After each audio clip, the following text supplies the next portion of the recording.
Que hoy el movimiento del Grupo Estudiantil Unidad y Democracia se complace en traerle a todos ustedes. Tendremos un seminario sobre los incidentes en el proceso civil, impartido por el doctor Alexis Rick, presidente del Tribunal Superior de Tierra del Departamento Central. Compañeros, esto es un ejemplo de que los conocimientos son ilimitados. Como dice el famoso refrán, saber no pesa ni quita conocimiento. Y ustedes han hecho hoy un arco de triunfo. Como citaba James Allen, tú eres el arquitecto de tu propio destino. Y este es un paso que ustedes han dado. En estos momentos paso con mi compañero Hernán Matos para que le dé formalmente la bienvenida a este seminario. Muchas gracias.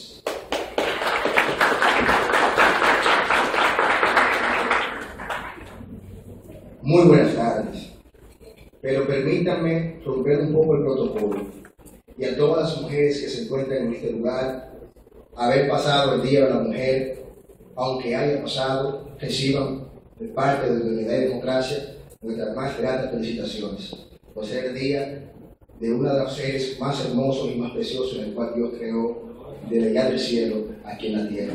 Muchas felicidades.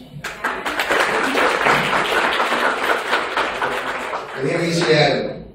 Juan Bosch dijo estas frases: que las personas en el cual son bien educadas marcan la diferencia en una sociedad. Y para que una persona sea diferente en una sociedad, tiene que ser bien educada.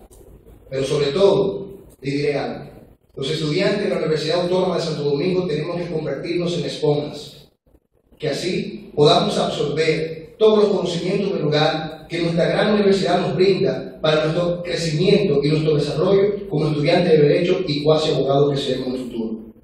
Pero yo les diré algo. Así como las flores adornecen los grandes campos y también embellecen los grandes pastos, y así como el rocío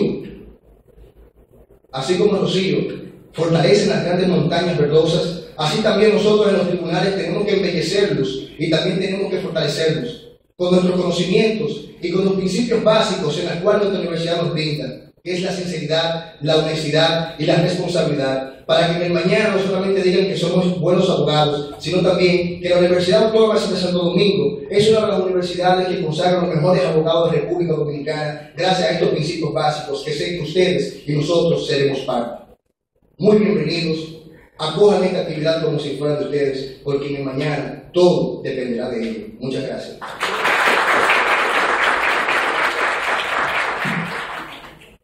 Muchas gracias al compañero Hernán por las palabras tan emotivas. Durante el desarrollo de este seminario, el doctor Alexis Rick, persona altamente calificada para el mismo, nos dará a conocer lo que son las demandas incidentales. Nos explicará también las demandas relativas a la instancia, relativas a los abogados, alguaciles y otros oficiales y jueces. También a la prueba judicial, excepciones dilatorias, declinatorias y excepciones de nulidad. Cuando me refiero a que el magistrado es una persona altamente calificada, no miento, y aquí están las pruebas. Pues en el año 1989 al 1997 fue juez de paz del municipio de Sabana Larga de San José de Ocoa. En el 1997 hasta diciembre de 1998, juez de primera instancia en la Quinta Sala Civil del Distrito Nacional. En 1998 a noviembre de 2012, juez presidente de la Cámara Civil, Corte de Apelación del Distrito Nacional. Actualmente, como anteriormente había citado, es juez presidente del Tribunal Superior de Tierra. El magistrado Alexis Rick también ha hecho aportes a los textos jurídicos. Aquí vemos que escribió en el 1958 al 1998 Fondos Jurisprudencia, refiriéndose a la Universidad Autónoma de Santo Domingo. 7 años de jurisprudencia, También las incapacidades en el derecho civil dominicano, en el cual publicó 2 tomos. Los medios de inadmisión en el proceso civil dominicano, en el mismo también escribió 2 tomos. Señores, la persona que está aquí sentada a mi izquierda es una persona altamente calificada. No nos arrepentiremos de los conocimientos que vamos a adquirir. Y es por ello que para que se haga protagonista de esta actividad, invitamos a pasar al doctor Alexis Reed. Fuerte el aplauso, por favor.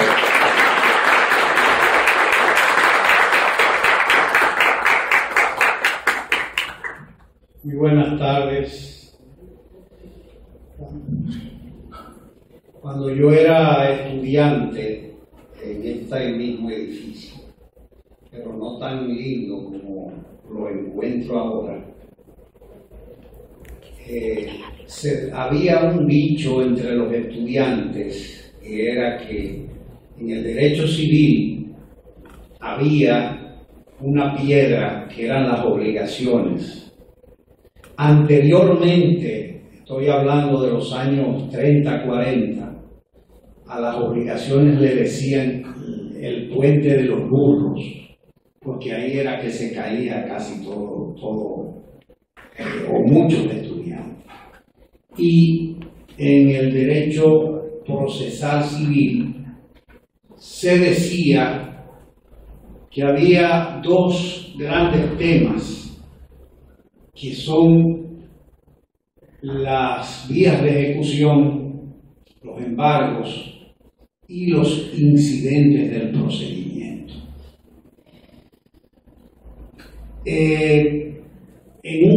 Casi en un cuarto de siglo que llevo ya impartiendo, o mejor dicho, en el Ministerio de la Justicia,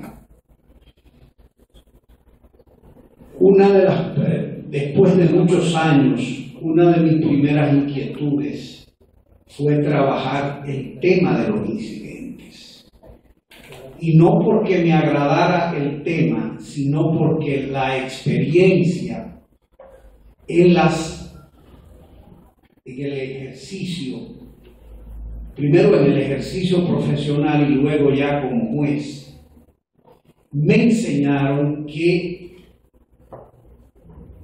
el talón de Aquiles de los abogados,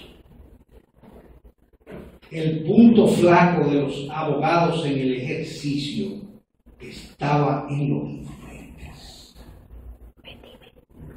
Y precisamente por eso he dedicado algunos trabajos precisamente al análisis de los incidentes. Yo quiero, antes que nada, puntualizar algunas cosas. Casi generalmente a los abogados que presentan muchos incidentes les denominan incidentalistas. Y realmente eso no es un pecado. Ser incidentalista no es un pecado, porque justamente los incidentes son figuras que están consagradas por el legislador como un mecanismo para usar cuando se estime que debe usarse. Lo que no es correcto es la degeneración del incidente. O sea, yo no puedo sacar debajo de la manga cosas y vestirlas de incidentes y en realidad no son incidentes. Pero quiero compartir esto con ustedes. No es malo ser incidentalista. Se dice también que el abogado bueno no es el que incidenta, sino el que no se deja incidentar. Eso es relativamente cierto. Pero eso no es un axioma, porque todos los abogados que ejercen saben muy bien que pueden en cualquier vuelta del camino ser objeto en el proceso de un incidente. Fíjense bien, este es un tema muy arduo, muy extenso, y normalmente a mí las veces que me toca, las veces que me toca fungir de docente, a mí no me gusta hablar y hablar, sino que me gusta intercambiar ideas, y dadas las limitaciones que tenemos en el día de hoy, limitaciones de tiempo, me gustaría mejor, si ustedes lo estiman conveniente, yo soy democrático, intercambiar experiencias, intercambiar opiniones, de modo y manera que ustedes me pueden interrumpir cuando ustedes lo estimen conveniente.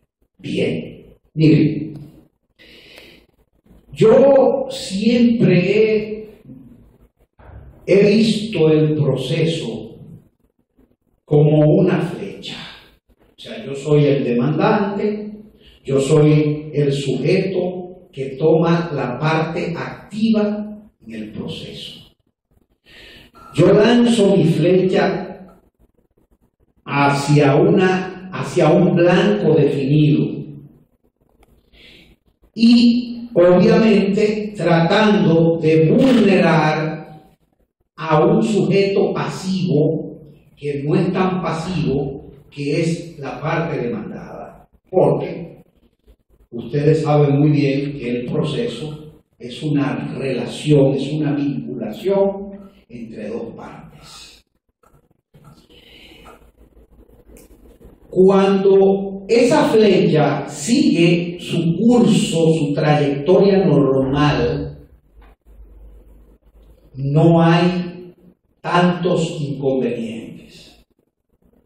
Yo pretendo que el juez ordene la partición de bienes de la comunidad o de la sucesión. Yo pretendo obtener el cobro de valores que presuntamente me adeuda mi demandado. Yo pretendo que en una relación societaria mi demandado, que es gerente de la empresa de la que yo soy socio, me rinda cuentas. Cuando el demandado se limita a expresar que se rechace la demanda por improcedente, mal fundada y carente de base legal, nosotros tenemos un proceso sano, entre comillas. Y yo digo sano porque el proceso es una patología de la vida clínica. O sea, lo correcto es que las relaciones jurídicas entre personas se resuelvan de manera amigable. Cuando nace un proceso, ya esa relación jurídica está presentando una enfermedad. Pero, por eso yo dije procesalmente sano. ¿Por qué? Ese proceso es sano porque yo he lanzado una demanda, yo he lanzado una pretensión, y mi contraparte, es decir, la parte demandada, se ha limitado a pedir el rechazo de mi demanda. Para el demandante es cómodo porque solamente tiene primero que probar, o sea, que probarle al juez que su pretensión es justa y que reposa en prueba real. Para el demandado Su pretensión es que la demanda, que lo mete en un proceso que él no quiso y que él no quería, es que la demanda, el juez rechace esa demanda, ya sea porque carezca de base legal, ya sea por falta de prueba, por cualquier razón. Ahora bien, ese es un proceso en que el juzgador, el juez, se va a limitar a examinar los fundamentos, primero a examinar los hechos.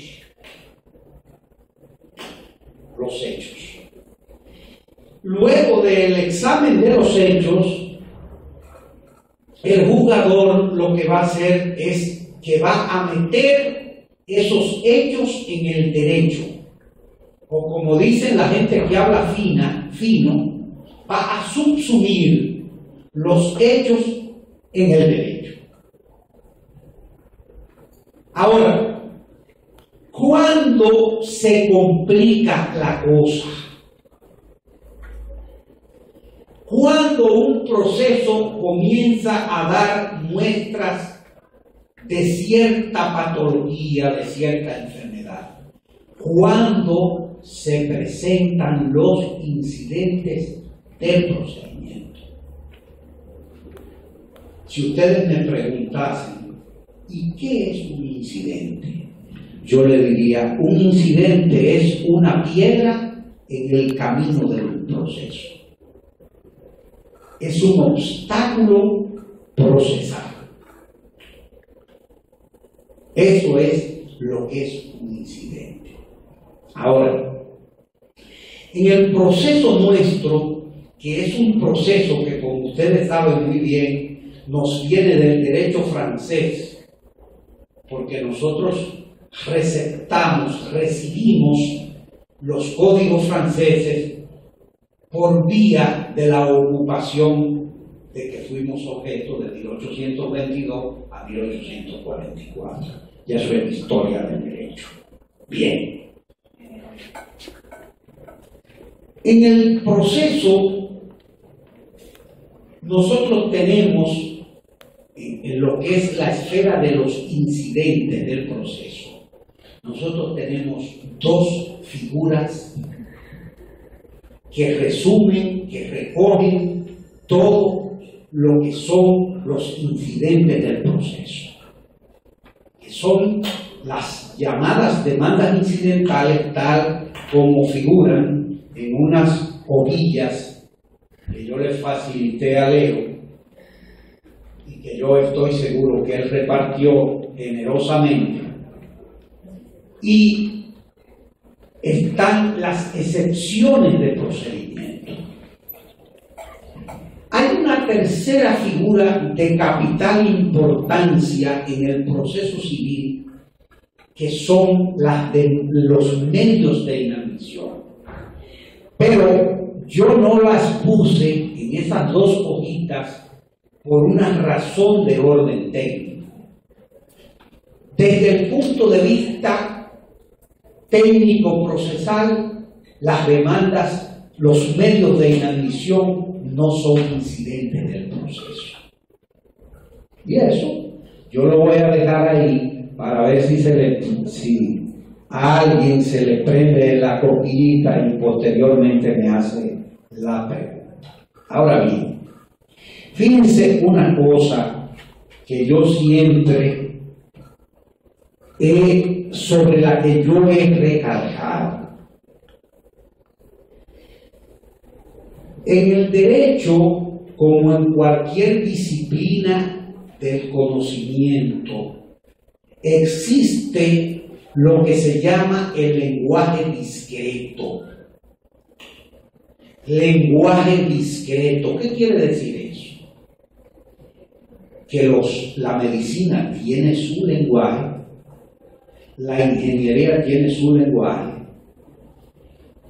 y el derecho tiene su lenguaje, que no necesariamente coincide con lo que es el lenguaje común y corriente.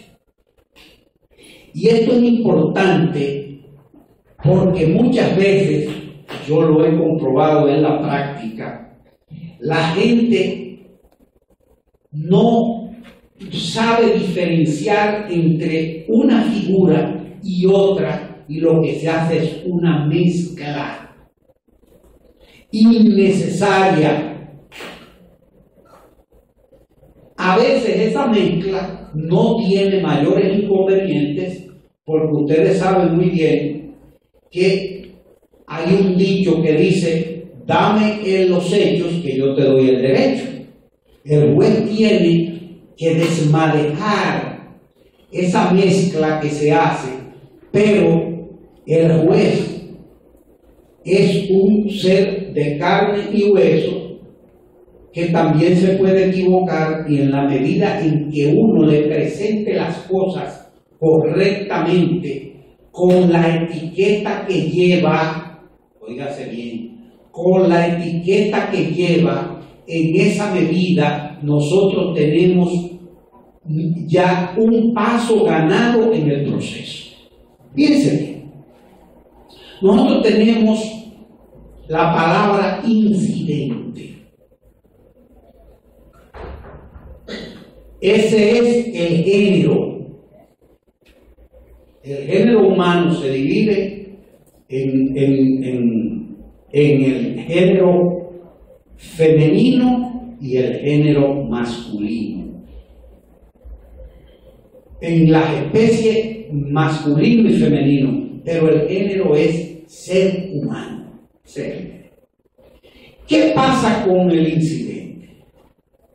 Que el incidente tiene dos especies, que son las demandas incidentales y las excepciones de procedimiento. Ustedes me podrán decir: bueno, pero son incidentes. Sí, y yo les digo, son hermanos gemelos o hermanas gemelas, pero no son iguales. Hay muchas semejanzas entre las excepciones del procedimiento y las demandas incidentales, pero no tienen el mismo régimen. Vamos a ver. Yo puedo plantear una demanda incidental, o algunas demandas incidentales, yo las puedo plantear en cualquier estadio del procedimiento antes del cierre de los debates. Pero las excepciones de procedimiento obedecen a un principio que es el principio de simultaneidad. Primero, y obedecen al principio de que deben ser planteadas antes de toda defensa sobre el fondo o medio de inadmisión. Fíjense bien que hay demandas incidentales que yo las puedo plantear de manera principal. Pongo un caso. A mí me demandan en reparación de daños y perjuicios, o me demandan en ejecución de contrato. Pero ¿qué resulta? Que en el primer caso, es decir, en la reparación de daños y perjuicios, yo puedo pretender que quien realmente ha sido dañado por una acción de mi demandante he sido yo. Entonces, ¿qué yo hago? Yo tengo dos caminos. O abro una demanda principal en reparación por daños y perjuicios, o para economizarme esa instancia, yo puedo demandar reconvencionalmente. Entonces, ahí hay una especie de inversión en los papeles procesales. ¿Por qué? Hay una demanda principal en la que hay un demandante y un demandado. Pero desde el momento en que yo demando reconvencionalmente, yo que soy el demandado en la demanda principal, paso a ser demandante incidental. Y mi demandante principal pasa a ser demandado. ¿Se entiende? Yo puedo, en un proceso entre dos personas ajenas a mí, yo puedo decir, concho, pero yo tengo interés en ese proceso. ¿Por qué? Porque esos dos individuos que figuran en ese proceso, que son el demandante, uno es demandante y otro es demandado, se están peleando por un derecho sobre el que yo me creo tener derecho frente a los dos. ¿Qué yo hago? Bueno, yo tengo la opción de abrir una demanda principal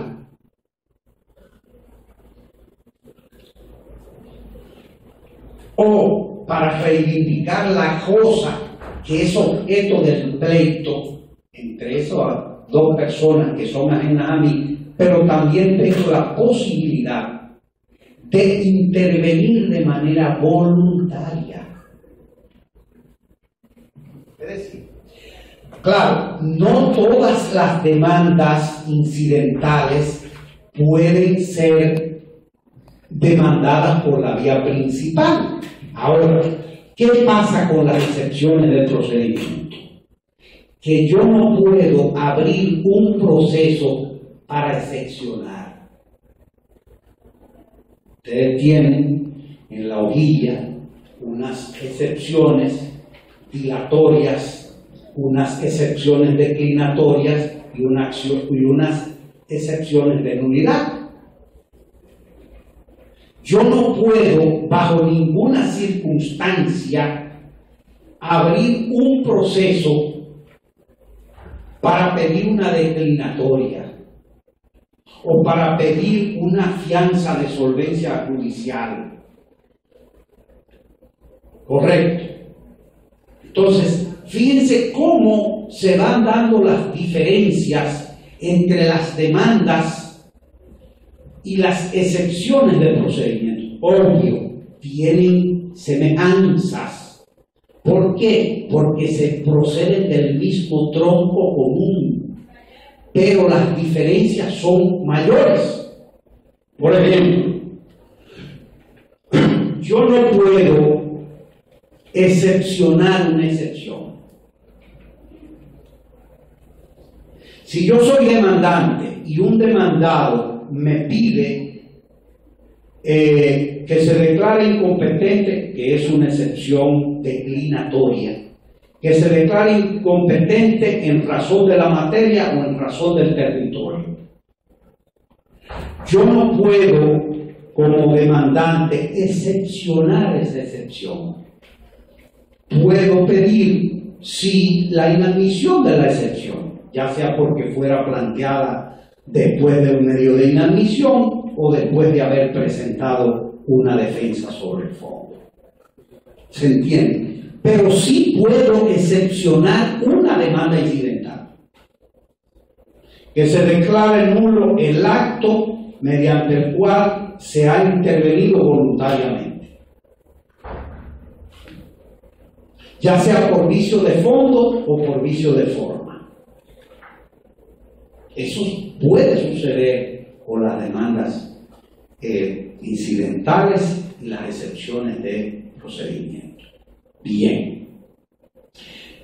Yo no sé si se ha captado, espero que sí, las diferencias que hay entre las demandas incidentales propiamente dichas y las excepciones. Eso es importante a la hora de usted ir a un juicio. no necesariamente las demandas, las excepciones ni las demandas incidentales terminan con el acabamiento del proceso. Pero hay hipótesis en que pueden llegar a terminar el proceso. Lo que sí es una verdad es que constituyen un obstáculo procesal. ¿Y qué pasa? O sea, desde el punto de vista de la dialéctica procesal, de la dinámica procesal, eso tiene un efecto. ¿Cuál? Que el juzgador tiene que operar como se opera cuando se están despejando ecuaciones. Tiene que eliminar, tiene que estatuir, tiene que fallar sobre ese obstáculo procesal. ¿Se entiende? Entonces, luego de que estatuye, el proceso puede seguir su curso normal. Lo que no significa que el yo haber quitado esa piedra me libra de posteriores problemas procesales. Es decir, en una palabra, hasta que el proceso no se cierra, no se sabe en qué caminos va a tomar ese proceso. ¿Alguna pregunta? Si no hay preguntas, seguimos. Bien.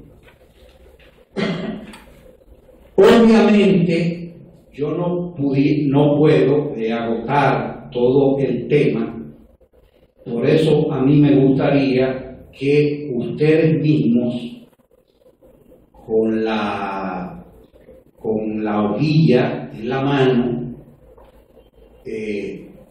participen y me digan, magistrado, esto es lo que ¿qué significa esto? ¿O cómo se resuelve esto?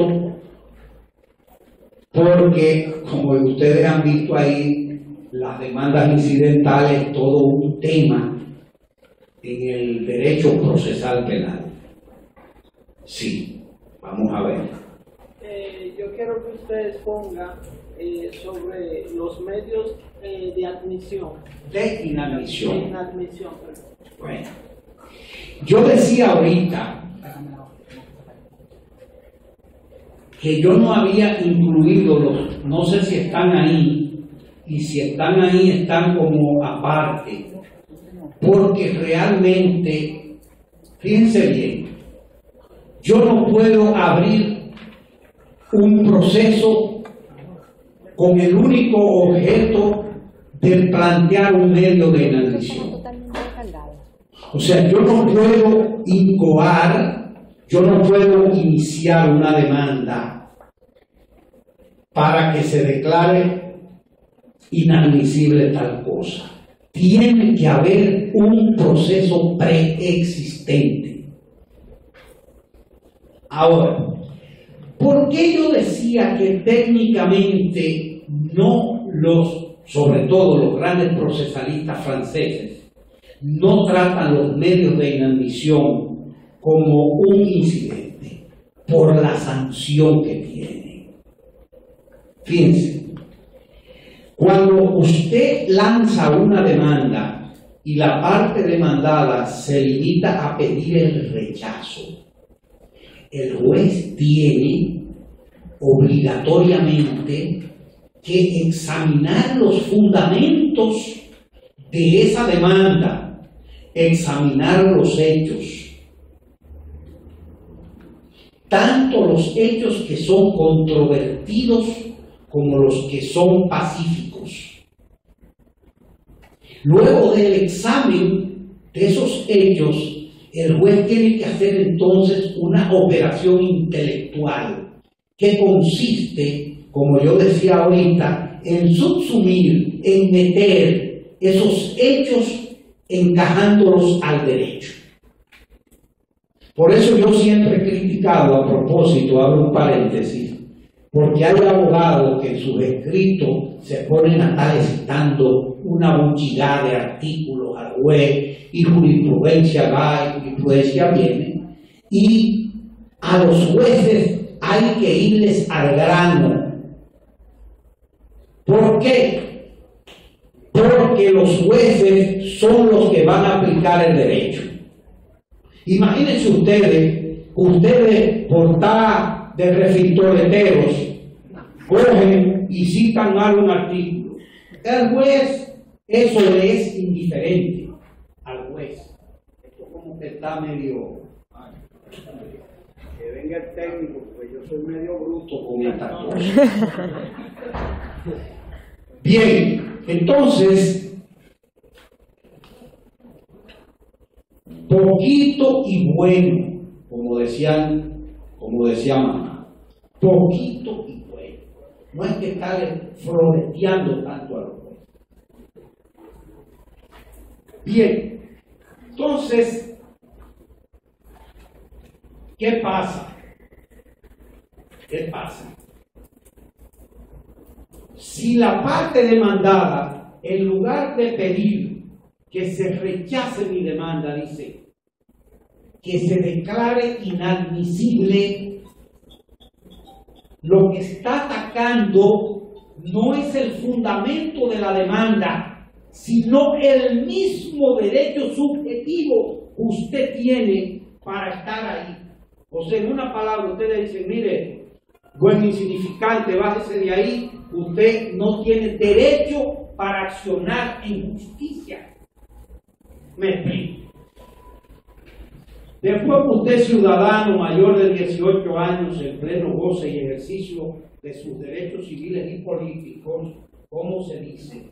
Usted tiene un derecho subjetivo para acceder a un tribunal.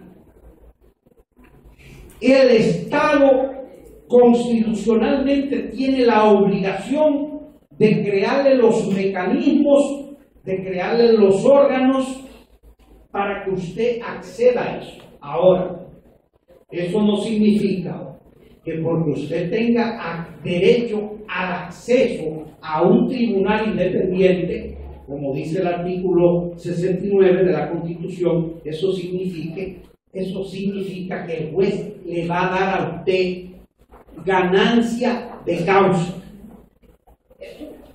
Entonces, fíjese una cosa. Cuando yo planteo una excepción de procedimiento, yo lo que estoy es atacando el acto procesal. Pero cuando yo planteo un medio de inadmisión, yo no ataco el acto procesal.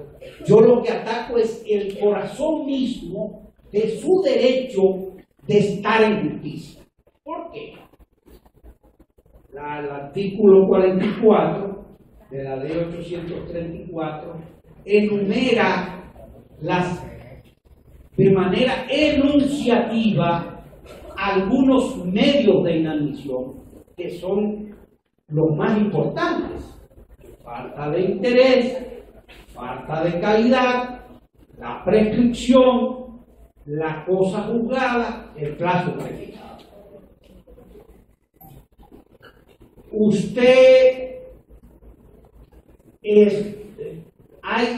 La parte demandada entiende que usted no tiene calidad.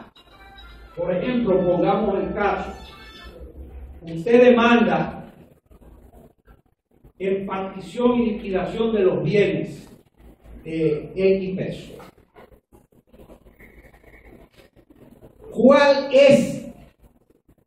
¿Qué documento le da titularidad a un heredero para accionar en partición? Su acta de herencia.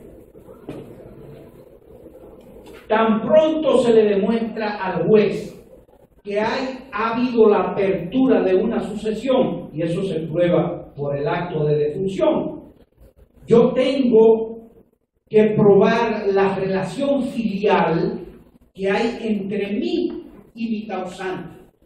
¿Cómo yo lo pruebo? Con un acto de nacimiento. Y a falta de eso, se aplica el artículo 46 del Código Civil, la posesión del dado. Pero bien, pero normalmente yo pruebo esto. Si en un proceso usted demanda y usted por error o por lo que fuere, usted no deposita eso y la parte demandada que se declara inadmisible por falta de calidad. ¿Por qué? Porque usted no tiene el título que lo habilita para accionar en partición. Un caso que llegó a la Suprema Corte de Justicia. Hay un heredero que recibe su pacoya de la sucesión, su cuota sucesoral y posteriormente demanda a los otros coherederos. ¿Qué le dice la casación? ¿Qué le dicen los tribunales de los hechos? Primera instancia, corte y la misma Suprema Corte de Justicia. Le dice, usted no tiene interés. ¿Por qué? Usted pudiera tener calidad porque usted es hijo de ese señor y usted tiene un acta de nacimiento que dice que usted es hijo, pero ya usted no tiene interés. ¿Qué es el interés? La ventaja que me proporciona a mí una acción en justicia. Si ya a usted le dieron lo suyo, ¿qué carajo usted va con una demanda? Entonces, fíjense que ahí no se está discutiendo los fundamentos de si tú tienes derecho, de que tú eres hijo de fulano, sino el mismo derecho para tú accionar. O sea, la sanción que tiene el medio de inadmisión es la sanción más terrible que hay en el derecho. ¿Por qué? Porque lo descartan a usted. Obviamente, hay causales que pudieran ser temporales. Si yo, por un error de mi abogado, que no depositó mi acta de nacimiento, me lo declaran inadmisible, bueno, sencillamente yo tengo el recurso a apelarla y en apelación yo puedo demostrar mi calidad. Pero ya eso son otras 500. Mientras tanto, tú tienes sobre tus espaldas una sanción a tu derecho, o sea, a tu ir. Lo que el medio de inadmisión te dice, mire, usted no puede estar, usted no puede iniciar un proceso porque usted no tiene calidad, porque ya se venció el plazo para usted accionar. Fíjense bien, en el derecho procesal nuestro, hay en materia civil, hay un plazo de 1 mes para apelar. Artículo 434 del Código de Procedimiento Civil. En materia inmobiliaria hay un plazo de 30 días para apelar. Usted no apeló en ese plazo, usted corre el riesgo de que incluso el juez hasta de oficio le diga inadmisible en su acción en defensa. ¿Se entiende? Contestaba su pregunta malamente, pero ahí vamos. Muchas gracias. Dígame.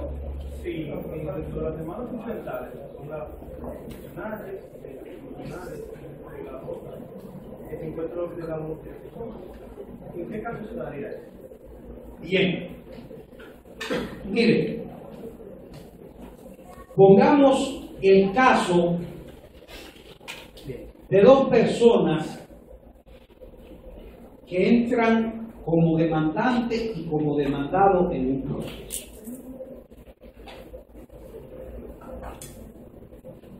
¿Qué se discute en ese proceso? ¿Quién es el propietario de un bien?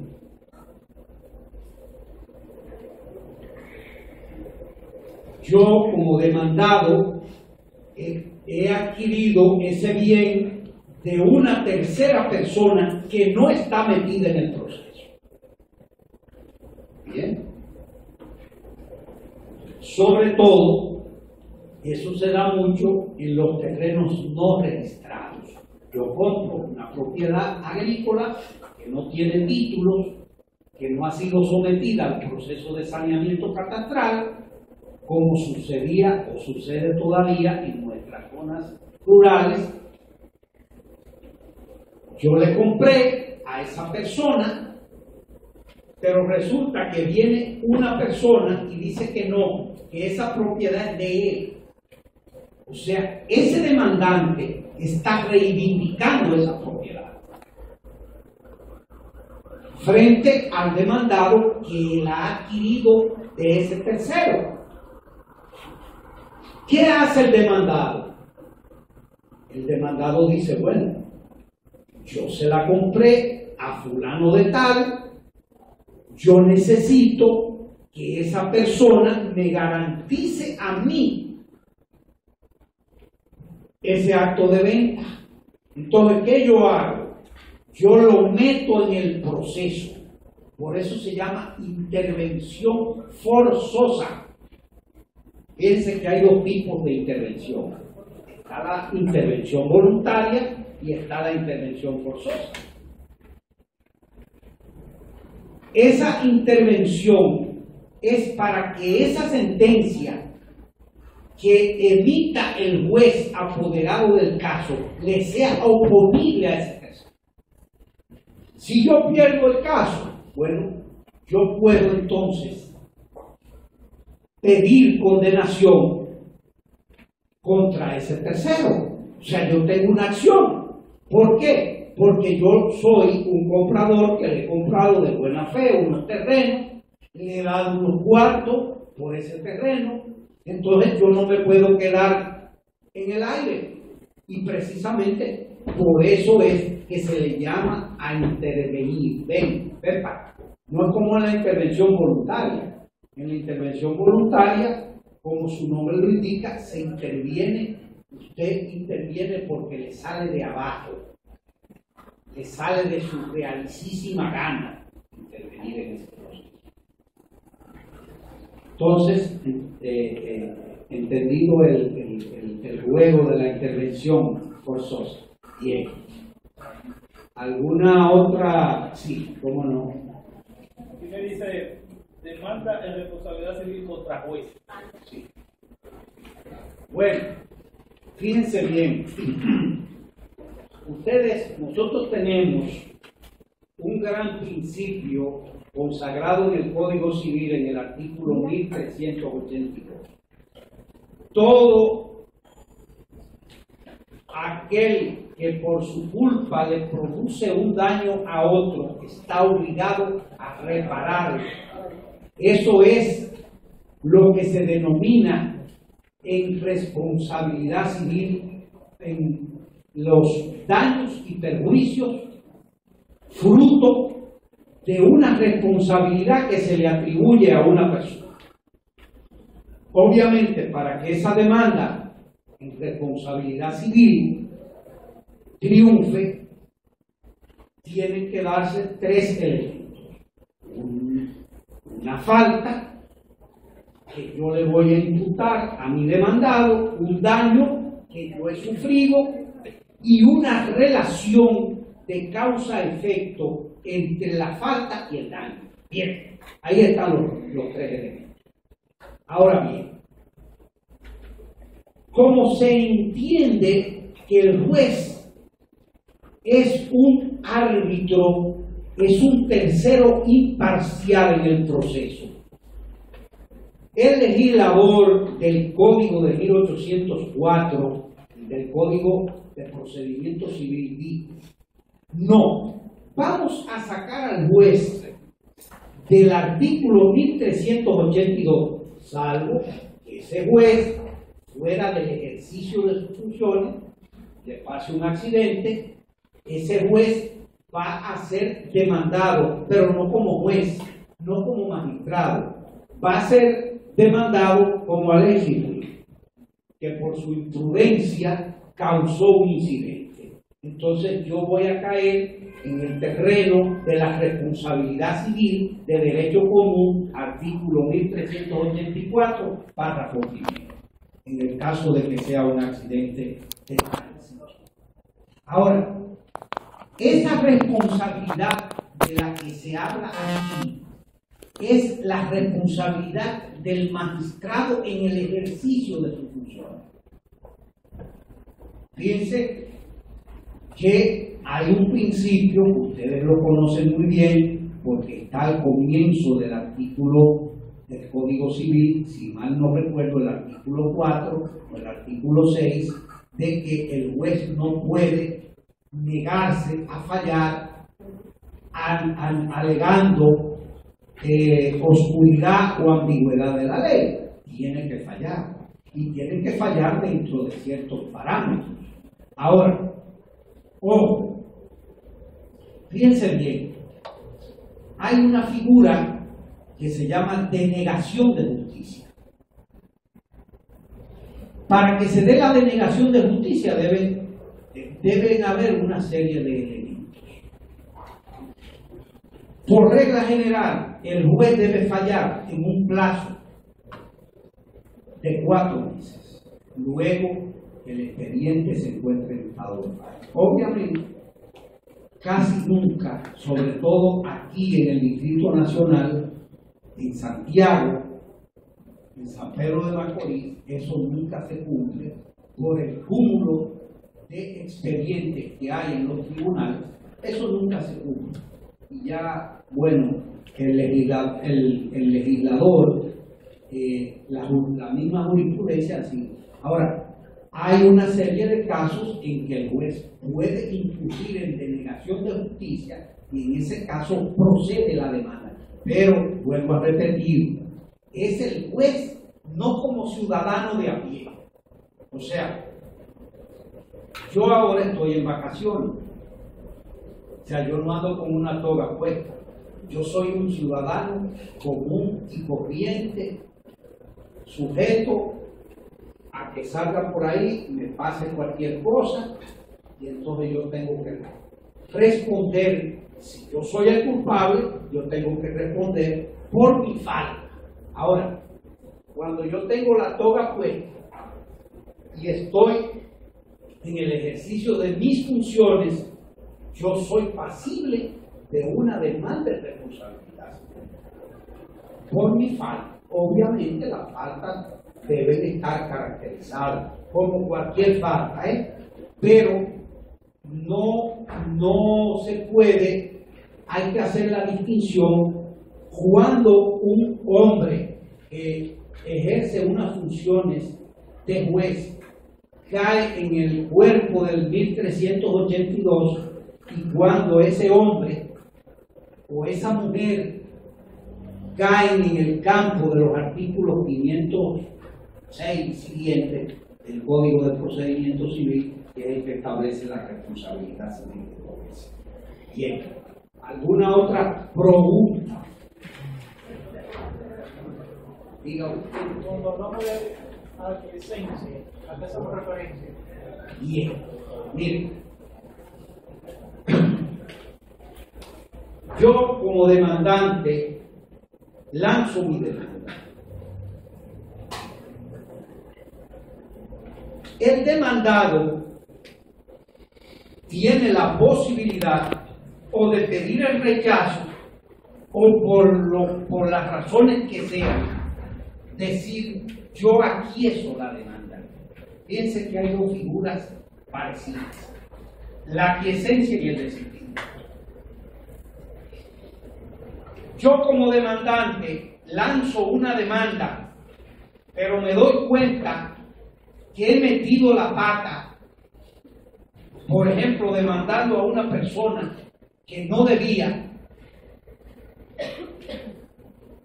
Yo digo, metí la pata, o apoderé a un tribunal incompetente. Yo digo, déjame yo eliminar, y yo digo, yo desisto de mi demanda. Solo hace demanda.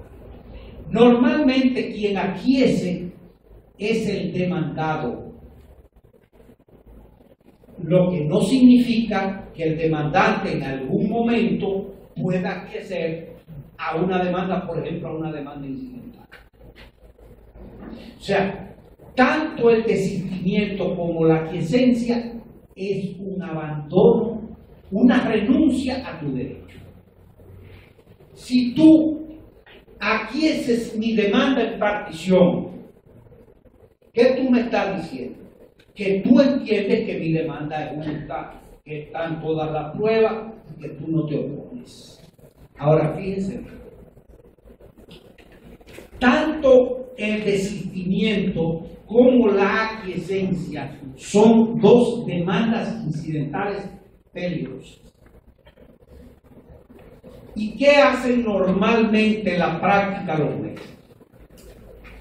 Si yo estoy en un estrado y la parte demandante dice yo desisto de la demanda, lo primero que el juez le dice, usted tiene poder para desistir. ¿Por qué? Porque para desistir usted tiene que tener un poder especial. Hay un poder, ustedes saben, que hay mandatos que son generales, que le dan una amplitud de facultades al mandatario, pero hay poderes especiales. En ese caso del desistimiento, que es, como yo le digo, una renuncia. Entonces, el juez tiene que tener la seguridad de que ese mandatario que se llama abogado, que está representando los intereses de una persona que se llama cliente, le ha sido dado el poder de desistir. Lo mismo que el demandado. Si el demandado aquiesce, es decir, le da su bendición, vamos a decir, a la demanda, el juez tiene que tener la seguridad, porque hay demandas y demandas. Es peligroso porque puede ser que el poder que tiene, el mandato que tiene el abogado para litigar en ese caso, no abarca el mandato de aquiescencia. Y generalmente se deposita en un poder donde se demuestre porque usted como mandatario puede perjudicar a su cliente. Entonces el jugador le exige que le presente un poder especial. ¿Correcto? ¿Alguna otra pregunta? Sí. Y en caso de que esa persona no tenga el poder, el otro abogado se puede hacer una contrademanda a ese que ya hizo una demanda. Miren, observen en la hojilla que ustedes tienen que hay una demanda